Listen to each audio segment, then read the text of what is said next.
Virat media channel కి స్వాగతం. Vijayawada Gandhinagar press club లో ముస్లిం సమైక్య వేదిక రాష్ట్ర కార్యవర్గం ఆధ్వర్యంలో ప్రెస్ మీట్ నిర్వహించడం జరిగింది. ఈ సందర్భంగా ముస్లిం సమైక్య వేదిక రాష్ట్ర అధ్యక్షుడు సయ్యద్ సలావుద్దీన్, ప్రధాన కార్యదర్శి రహీం ఖాన్ మీడియాతో మాట్లాడుతూ, లోక్సభలో వక్ఫ్ సవరణ చట్టాన్ని ఆమోదించడం ముస్లింల హక్కులను కాలరాయడమేనని అన్నారు. బీహార్ ముఖ్యమంత్రి నితీష్ కుమార్, ఆంధ్రప్రదేశ్ రాష్ట్ర ముఖ్యమంత్రి నారా చంద్రబాబు నాయుడు, జనసేన పార్టీ అధ్యక్షులు, రాష్ట్ర ఉప ముఖ్యమంత్రి పవన్ కళ్యాణ్ వక్ఫ్ సవరణ చట్టానికి లోక్సభలో మద్దతు తెలుగుదేశం పార్టీ, జనసేన పార్టీ ఇప్పటికైనా తమ వైఖరి మార్చుకుని రాజ్యసభలో వక్ఫ్ సవరణ చట్టాన్ని వ్యతిరేకించాలని కోరారు. వక్ఫ్ సవరణ చట్టానికి రాజ్యసభలో మద్దతు తెలిపితే రాష్ట్ర వ్యాప్తంగా ముస్లింలంతా ఉద్యమిస్తారని అన్నారు. కార్యక్రమంలో ముస్లిం సమైక్య వేదిక అధికార ప్రతినిధి అబ్దుల్ అజీజ్, ఉపాధ్యక్షుడు మహబూబ్ అలీ, మౌలా బేగ్, కార్యనిర్వాహక కార్యదర్శి నూర్ ఖాన్ తదితరులు పాల్గొన్నారు. అందరికీ నమస్కారం. అస్సలాము అలైకుం వరహ్మతుల్లాహి వబరకాతుహు. ఈరోజు ఈ మీడియా సమావేశం ముస్లిం సమైక్య వేదిక రాష్ట్ర కార్యవర్గం తరఫున గాంధీనగర్ ప్రెస్ క్లబ్ విజయవాడలో నిర్వహించడం జరుగుతుంది. దీని యొక్క ముఖ్య ఉద్దేశం ఏంటంటే, నిన్న అనగా అక్టోబర్ 2వ తారీఖు పార్లమెంట్లోని లోక్సభలో ప్రవేశపెట్టినటువంటి ఏదైతే వక్ఫ్ సవరణ చట్టం పేరుతో ఒక బిల్లుని ప్రవేశపెట్టడం జరిగింది. దానికి ఎన్డీఏ కూటమి ప్రభుత్వం ఓటు నిర్వహించడం ద్వారా దాంట్లో మరీ ముఖ్యంగా కీలక పాత్ర పోషించినటువంటి మన ఆంధ్ర రాష్ట్ర గౌరవ ముఖ్యమంత్రి వర్యులు నారా చంద్రబాబు నాయుడు గారు, అలాగే బీహార్కి చెందినటువంటి నితీష్ కుమార్ గారు, వీరిద్దరూ కూడా ఈ బిల్లుకి మద్దతు తెలపడం జరిగింది. అలాగే రాష్ట్రంలో ఉప ముఖ్యమంత్రి, జనసేన పార్టీ కూడా దీనికి మద్దతు ప్రకటించడం జరిగింది.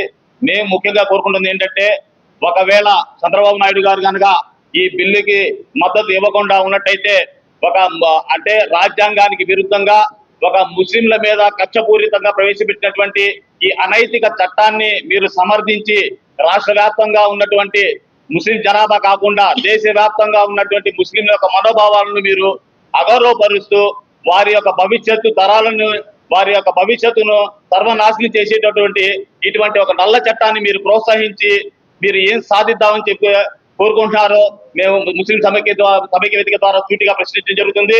అలాగే రాబోయే రోజుల్లో ఖచ్చితంగా ఇది రాజ్యసభలో రేపు ప్రవేశపెట్టబోతున్నారు.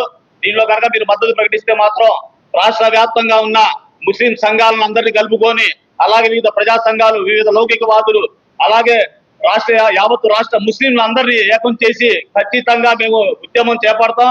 ఈ ఉద్యమాన్ని చాలా తీవ్రతరం చేస్తామని చెప్పేసి ఈ రాష్ట్ర ప్రభుత్వానికి కూడా ముస్లిం సమైక్య వేదిక ద్వారా హెచ్చరించడం జరుగుతూ ఉంది. అలాగే ఈ రాష్ట్రంలోని ఈ ప్రభుత్వంలో ఎవరైతే టీడీపీ కూటమి ప్రభుత్వంలో ఎవరైతే ముస్లిం మైనార్టీలకు సంబంధించినటువంటి మినిస్టర్లు కావచ్చు, ఎమ్మెల్యేలు కావచ్చు, దద్దమ్మల్లాగా ఇంకా పార్టీలో కొనసాగటం అనేది వారు పునరాలోచించుకోవాలి.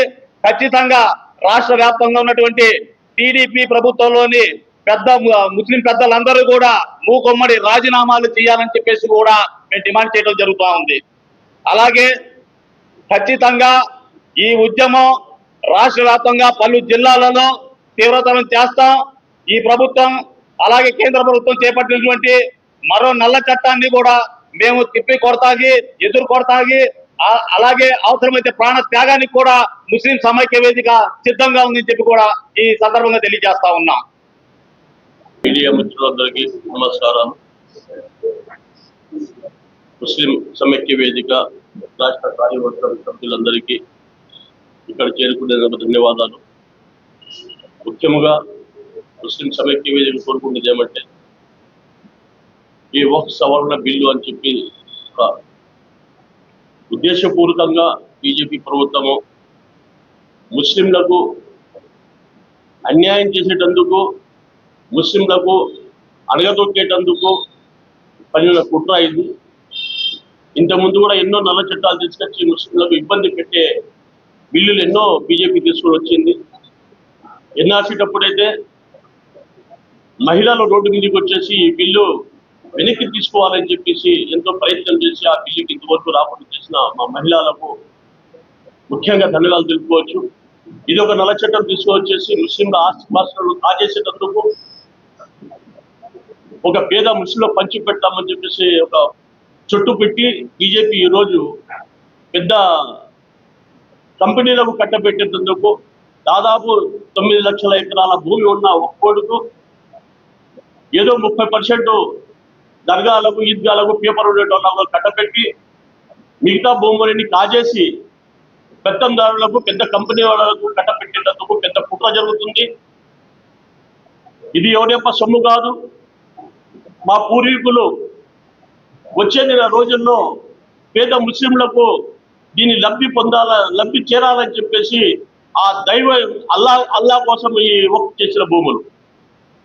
ఈరోజు మీరు నిజంగానే ముస్లింల ప్రేమ అభిమానం ఉంటే ఆ కబ్జా చేసిన వారి తీసుకొని పేద ముస్లింలకు పంచిపెట్టాలా కానీ మీరు ఉద్దేశపూర్వకంగా ఇంకా ముస్లింలను అంటుకొచ్చేసి ఇంకా ముస్లింలను ఇంకా పేదవారు చేసి వాళ్ళని విడగొట్టి వాళ్ళ దేశద్రోహంగా చిత్కరించి ఈ దేశంలో ముస్లింలకు చాలా అన్యాయం చేస్తున్న ఈ బీజేపీకి మేము ప్రశ్నిస్తున్నాం.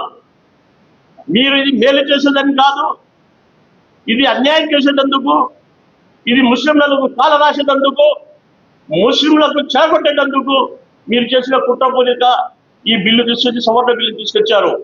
అలాగే ఈ బిల్లును పాస్ కావాలంటే సెక్యులర్వాదులు అని చెప్పేసి 4 పార్టీలు, ఒకటి టీడీపీ, ఒకటి జనసేన, ఒకటి నితీష్ కుమార్ గారు, మీరు కింద ఈ బిల్లుకు సపోర్ట్ చేయకపోయింటే ఈ బిల్లు పాస్ అయ్యేదే కాదు.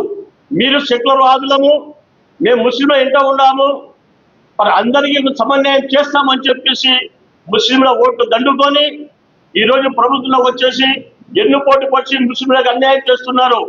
వచ్చే రోజుల్లో ఈ మైనార్టీలు ముస్లింలు అందరు ఏకమై మీరు ముందు ఎక్కడ ఉన్నారు అక్కడికి పంపించడానికి సిద్ధంగా ఉన్నారు. ఇప్పటికైనా చంద్రబాబు నాయుడు గారిని కోరుకున్నది ఏమంటే ఇంకా ఈ బిల్లుకు రాజ్యసభలో పెట్టాల్సి ఉంది. అక్కడికనే కూడా మీరు నలుగురు కలిసి పాస్వాన్ కూడా మీరు నలుగురు కలిసి అక్కడ వ్యతిరేకించాలని చెప్పేసి ముస్లింలు యావత్ దేశ ముస్లింలు కోరుకుంటున్నారు. మీరు దీనికి వ్యతిరేకించి ఈ బిల్లు పాస్ కాకుండా చేస్తే యావత్ దేశ ప్రజలు 40 కోట్ల ముస్లిం ప్రజలు మీ వెంట ఉంటారు. మీరు న్యాయం చేసిన వాళ్ళని అనిపించుకుంటారు. మీరు చరిత్రలో నిలిచిపోతారు.